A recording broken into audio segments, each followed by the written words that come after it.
Yo, it's Travelli. I'm back, and today I'm telling you guys who is going to make the college football playoff between BYU and the Cincinnati Bearcats. If you have a second, please leave a like, comment, and subscribe. I've been dropping videos Monday through Friday. I'm never slacking, so let's jump into the action. BYU 7-0, ranked number 9, and the Cincinnati Bearcats ranked number 6, also at 5-0, so both teams undefeated.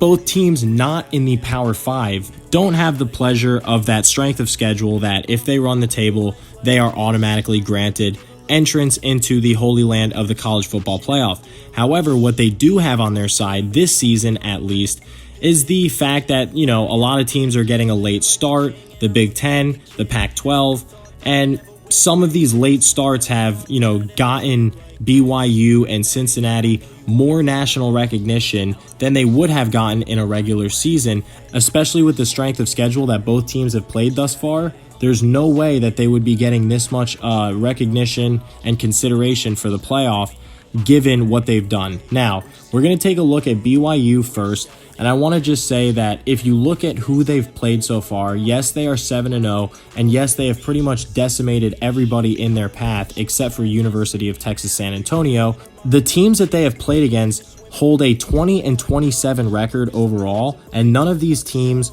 above 4 wins. Another thing to take a look at was their only ranked game in the season up to this point was postponed against number 22 Army, who does happen to be a decent football team, with their only loss coming to, you guessed it, Cincinnati. They do have a game coming up against Boise State next week, number 21 in the nation, so that should be a fun contest. Boise State currently 2-0, sitting in the Mountain West Conference. Again, late starts, cancellation, postponed games.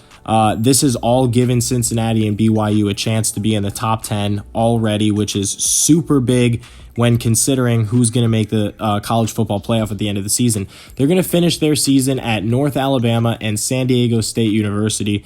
No world beaters, obviously, so you can see here, BYU, if they do win the Boise State game, that will help them for sure. And really what you're looking at is a bunch of cupcakes on this schedule. They have played mainly a combination of Sun Belt and American teams, but not the American teams that you're really afraid of, and not the Conference USA teams like FAU or Marshall that can really give you a run for your money. Let me say this, FAU destroyed UTSA 21-3 last week, and UTSA nearly beat BYU. Now, that doesn't correlate to mean that BYU is trash, but what it does mean is that, none of these teams that BYU has played against at all, in any sense of the word, are top 25 programs or at least even top 40 programs. Army for sure would have been, but, none of these teams I can vouch for, unfortunately. I can vouch for BSU, so we'll see what happens when they play Boise State, and we'll go from there. As far as BYU's skill players, they do have a couple of nice players across the board. Obviously, Zach Wilson, really good quarterback, 19 touchdowns, 2 interceptions, very consistent passer at 74% completion rating, and not afraid to throw the ball at all with an 11-yard average. So, very impressed with Zach Wilson, the quarterback. We know that he's come back, and his story is really incredible. You should check that out. Their rushing attack is led by Tyler Algier, who's done a great job as well. 91 attempts for 587 yards. He's really filled up the average with 6.5, a carry that is something to be very proud of, and 7 touchdowns on the ground. Definitely helps their cause. Okay, so their receiving attack is led by Dax Milne, 42 receptions, 706 yards. I watched the entire Saturday night game versus Western Kentucky, where he really did flourish. He looked really solid. I know it's Western Kentucky, but still, he's looked really good all year. You can't get 700 yards in one game, so obviously he's doing his job. Gunnar Romney, of course, as well, doing really a solid job with 26 receptions on 515 yards. Now, we've looked at BYU. We've seen that their schedule is kind of cupcake infested. Not really too much to be proud of as far as who you played against, but that's not their fault because they have performed really well. So I will give them, obviously, an A+ grade so far. They've done everything they've been asked to do. Now they just have to perform against Boise State and hope that the committee considers them with some other heavyweight losses. Now let's go and check out Cincinnati. 5-0, first in the American, number 6 in the nation, getting a lot of consideration because of pretty much a win against number 22 Army and a destruction of number 16 SMU, who was undefeated at the time. And so pretty much they've done the same thing as BYU. They've blown out everybody that they've played. They have, a slightly close game versus Army. And maybe you would call the USF game close for how bad USF is. But other than that, if you look at who they've played against, the teams they've played against have a combined 16-12 record, and that's if you combine the FCS team Austin PEAY. But pretty much if you do not include that FCS team, the teams that they've won against are 16-9.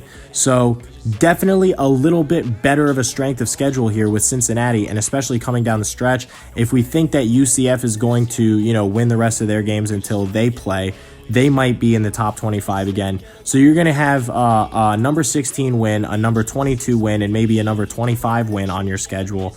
And that is going to just determine right there that their strength of schedule was in fact better than the strength of schedule of BYU, which gives them the ultimate consideration when they both blown out everyone that they played pretty much. And they've had very similar performances as far as offense and defense goes. You got to give it to Cincinnati just because of the strength of schedule. Now, when you look at Cincinnati, they've scored 39 points a game. 12 points allowed on defense. That's going to get the job done. When you look at BYU, they are scoring 44.4 points and giving up 13.5. So they're right there. They're neck and neck as far as offense and defense goes. Both of these teams obviously are deserving of something. All right, when we're looking at Cincinnati's playmakers on offense, we got to talk about Desmond Ridder. He's thrown 10 touchdowns, 5 interceptions, 64.8 completion percentage, and 994 yards passing.